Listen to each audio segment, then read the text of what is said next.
আসসালামু কৌটি বাংলার পক্ষ থেকে স্বাগতম। শিক্ষার্থী, আশা করি আপনারা প্রত্যেকে ভালো আছেন, সুস্থ আছেন, কৌটি বাংলার সাথে আছেন। আপনারা যারা 2025 সালে এসএসসি পরীক্ষায় অংশগ্রহণ করতে চাচ্ছেন, এটা আপনাদের 23 সালের একটা প্রশ্ন দেখানোর চেষ্টা করছি।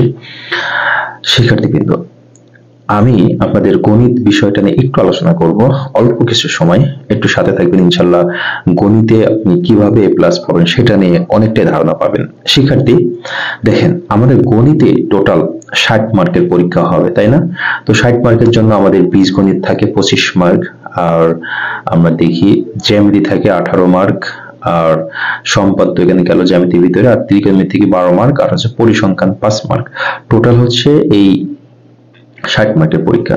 তো দেখেন 60 মার্কের ভিতরে কত পেলে পাস হবে সেটা তো আমাদের জানা উচিত, সেভাবে তারপরে প্রিপারেশন নেওয়া উচিত, তাই না? তো 60 মার্কের ভিতরে গণিতে যেহেতু 60 মার্ক পরীক্ষা, 60 মার্কের ভিতরে আমরা দেখছি 48 থেকে 60, মানে 48 এর উপরে পেতে হবে।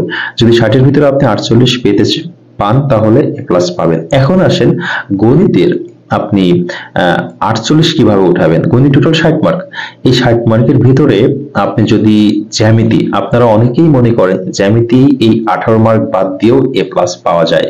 দেখেন জ্যামিতি এই 18 মার্ক বাদ দিলে, আমি টোটাল 18 মার্ক বাদ দিলে আপনার থাকে হচ্ছে 42 মার্ক, তাই না?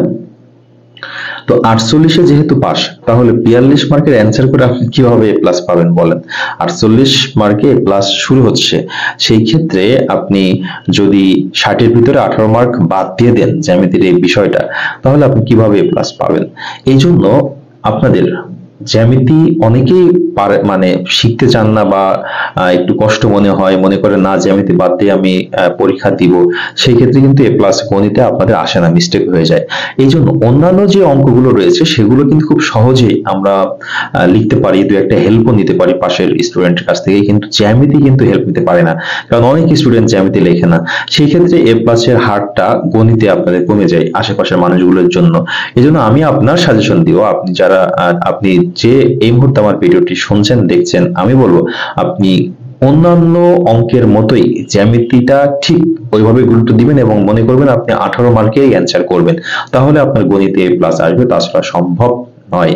ওকে শিক্ষার্থীবৃন্দ, আর জ্যামিতি কবিটিভ বাংলা যে জ্যামিতিগুলো দেখায় প্রত্যেক বছরে,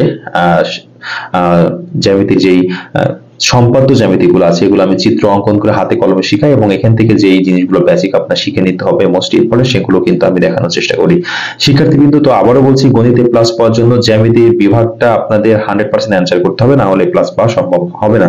আর মোস্ট ইম্পর্টেন্ট যে পরীক্ষার প্রশ্নগুলো আসে সেগুলো সম্পর্কিত একটি স্পেশাল সাজেশন কমিটি বানা দিয়ে থাকছে, প্রতি বছরই দেয়, বছর দিচ্ছে। আপনারা নিয়ে পড়াশোনা শুরু করুন, ইনশাল্লাহ এ প্লাস পেয়ে যাবেন।